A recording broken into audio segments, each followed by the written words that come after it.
surrender simply means letting go of limitation and exchanging that, or choosing something better, choosing something larger, which in this case is self-realization. Thank you, Bruce. I'll tell a Bruce story first. We shared something. A few months ago, he had an event that I happened to be at the community that was a lot of fun, which was a 70th birthday. And his wife gave him a t-shirt that said, "I survived the 60s twice." I had to think about it for a while. But I got to celebrate my own, just like him, recently. And so that's a good example of surrender. Which is this, when you behold this body that, is 17 in your own mind, just changing and becoming gradually older. And as other friends said, that you can see eventually that you're sort of in the departure lounge awaiting your flight, Not quite arrived yet, but you're there. So it's a good context for things. And you've heard the things before, like, what if this were your last moment? What if this were your last year? What if you had a month to live? How would that change things for you? So it's all kind of standard stuff. But I think what we heard in today's reading is just along those same lines, where you can feel the compassion, the love of the great masters. In this case, we have this heavy scene of Jesus in the Garden of Gethsemane. But Swami Kriyananda reminds us that the pain he felt, the sorrow he felt, was not for himself. It was just like, oh, what a bummer. He was feeling that the bummer was that people don't feel the bliss that he felt, that people don't feel the love of God that he felt. And yet he had that compassion. We have an example closer in history to us, which was Yogananda, which is, fortunately, his life was one of just kind of, in our mind, normalcy. It wasn't the great drama that you see in Jesus' life or the distance of history. But he was one in bliss in the same way that Jesus was. And yet we got a chance to see and feel and hear on recordings his joy, his power. And he was sharing that with everyone. And what he was saying to us is, you are that. You can do this. I did it. You can do it too. The masters are simply us that have gone through all the aha moments where they say, this is the answer, this is the path, and they go for it. I've seen a bumper strip that said, the masters choose differently. It's kind of a challenge to us. It's not a judgment, it's simply saying, this is the way to bliss, and whenever you feel the energy for it, to make that choice, you can. And yet, we have this place that we're in life where, you might think to yourself, oh, therefore, okay, I know the answer. I'm going to, whatever it is that your ideal of that is. If you have the background for that, I'm going to go to the Himalayas, I'm going to just live my life completely forgot. I'm going to go into a monastery. I'm going to fill in the blank. Some of that may seem kind of really old or not appropriate, but you fill in your blank. I'm going to leave this all behind and do this. And if that's the only thing happening in your life, that's great, because that's the answer. A great saint said, all time that is not spent seeking God is wasted. But meanwhile, what about the rest of our lives? What about our families? What about our kids? What about the job we have? The people that we relate to that count on us? Do we just leave all that behind? Most of us not. And appropriately, most of us are in the place of growth, where growth for us is engaging in the world, and that's appropriate. That's what's going on now on the planet. We're not just leaving it all and flocking to the monasteries or the Himalayas, most of us. What's called for nowadays is for us to, on the one hand, feel God's bliss in meditation, and on the other hand, live it and share it.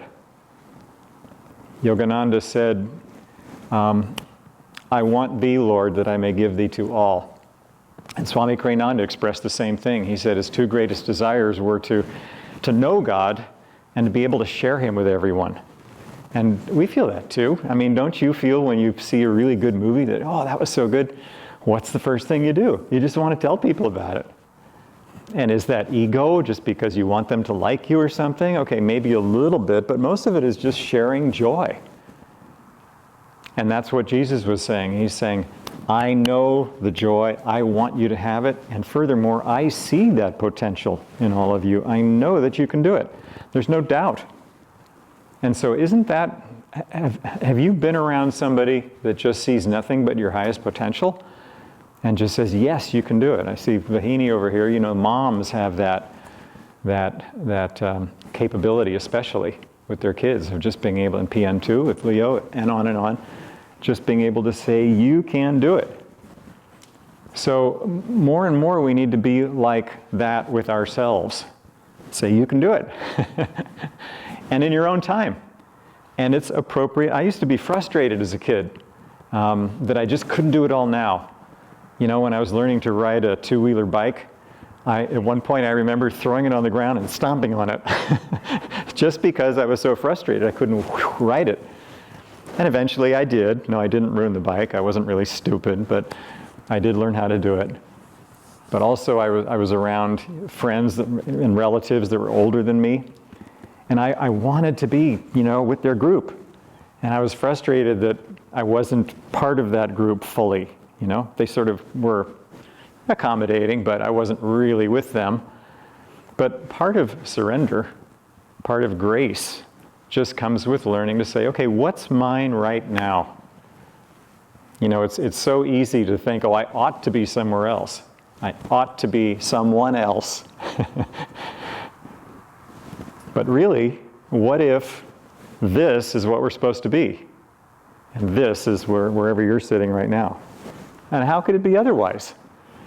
Everything that we've done, everything we've thought, especially if you hearken to reincarnation, everything we've learned and expressed, everything we have yet to learn, it's all in this one energetic package right here. And it's where we're supposed to be. It's perfect. This is our departure lounge for this moment where we born. And the more we can fully accept that and embrace that, actually, the more relaxed it gets.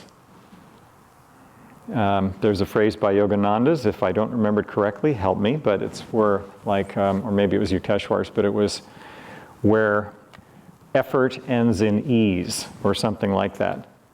The spiritual path, it takes a little bit of focus, it takes a little bit of discipline, in a good sense, but that ends in ease when we are self-accepting.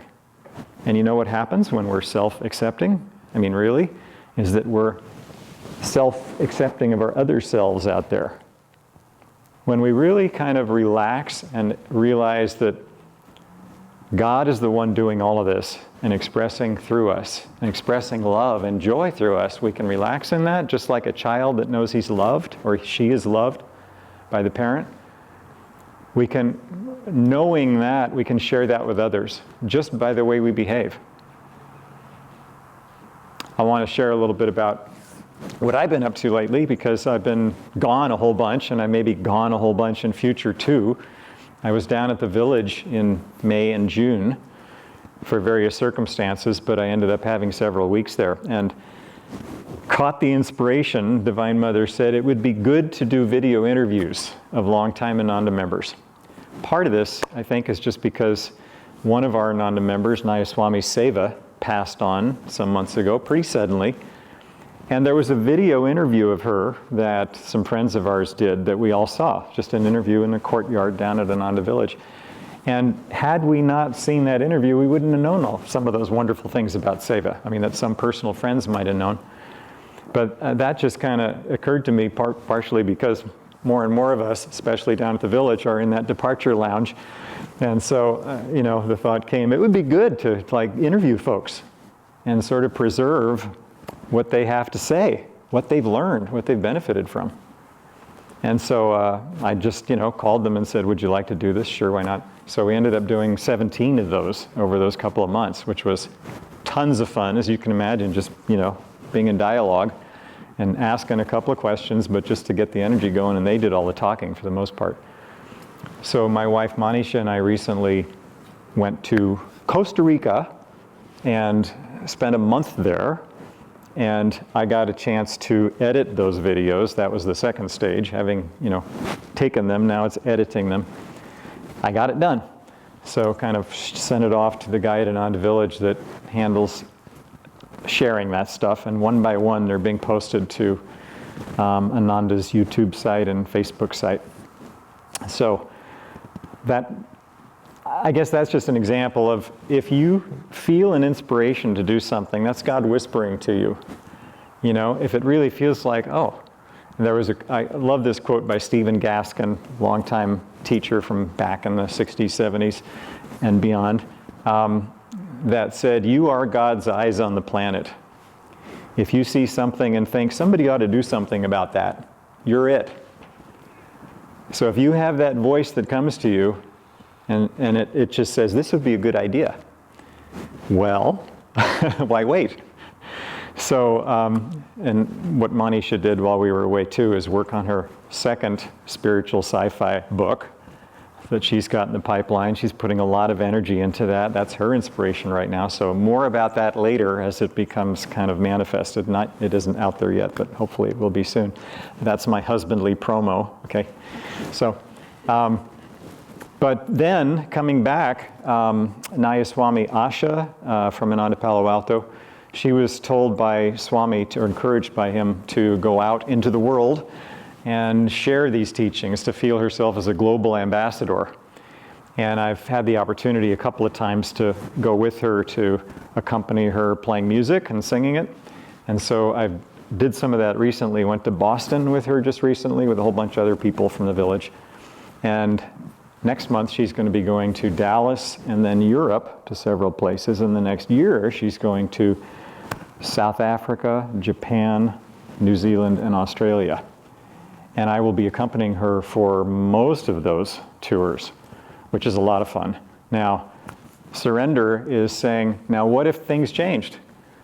What if things didn't work out? I lost my voice, I got sick or something, the departure lounge came earlier than I thought, whatever, and it didn't happen. Well, then life would go on, wouldn't it?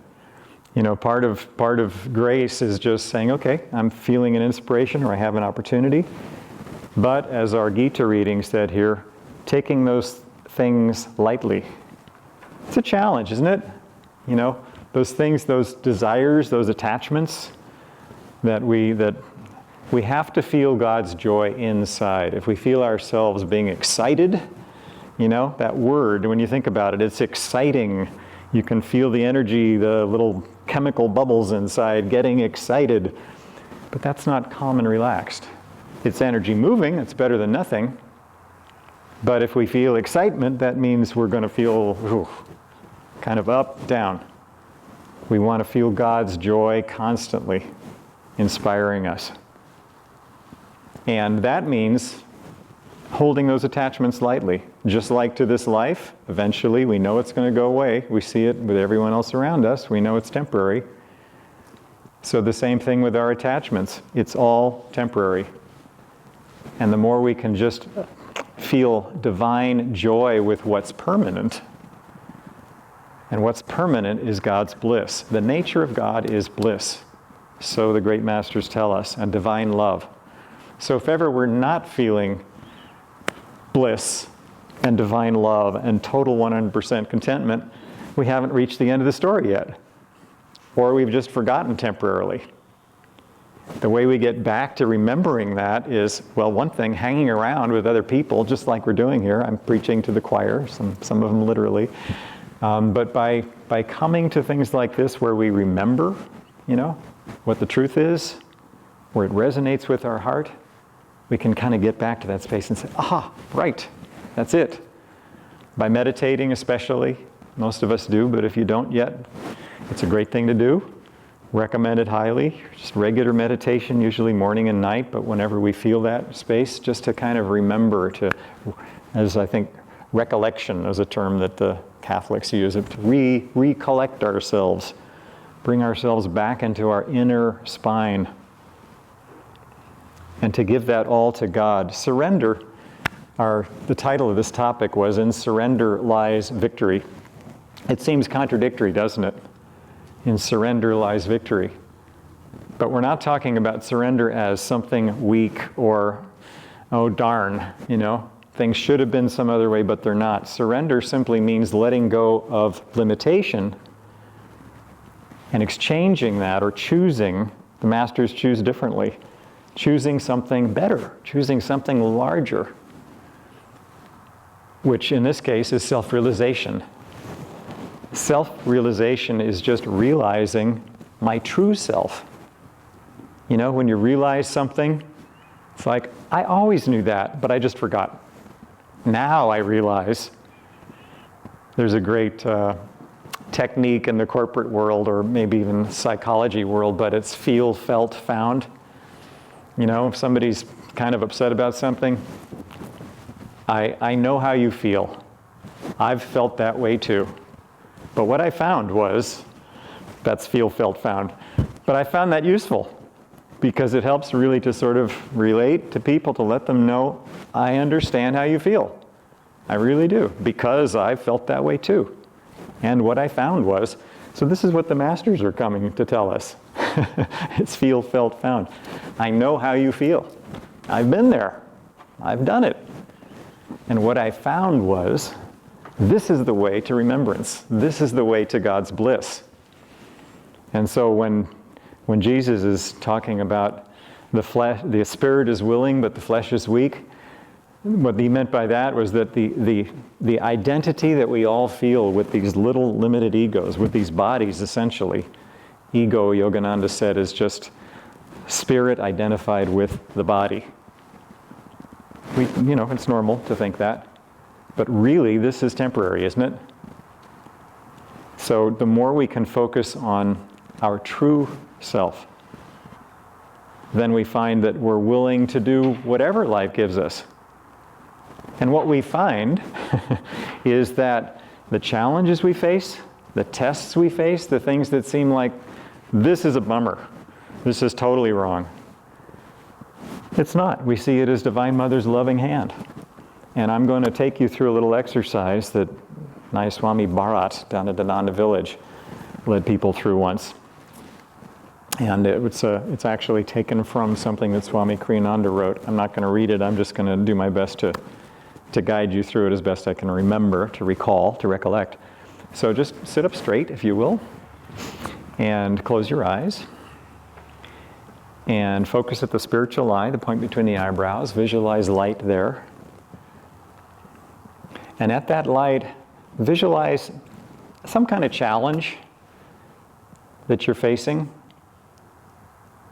or that you have faced that kind of keeps reoccurring. Something that isn't completely resolved yet, but that just kind of, is a challenge, sticking point. And now visualize Divine Mother. The mother we talked about, think of the most loving source of our existence that we can imagine, that really does know us and really does want our highest. And picture Divine Mother taking that challenge and handing it to you as a divine gift. Picture that that's what has happened already, that's why it's come into our lives, that it is a gift meant for us, specifically for us, to help us grow in just the right way. It's the divine lesson that we are learning today, right here in this classroom. And now accept that gift from Divine Mother, hold it to your heart, accept it from her with all the love and all the you can do it spirit that our Divine Parent would offer us. And let that just become us.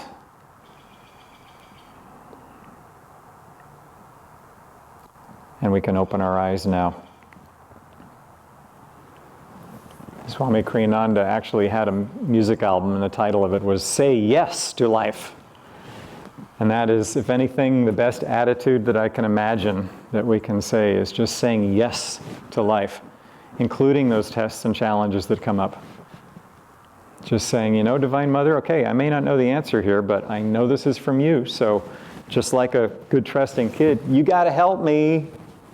How do I do this? I don't know how to do this. I'm scared.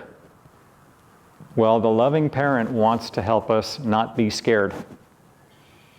and to be able to relax into that love and feel it and merge into it, to melt with that. Every Sunday we read the Festival of Light, the story of the little bird. We're going to do it again today. And it's just one of those universal stories that more and more when we have a Sunday topic, I just think, this is the Festival of Light that's talking about this.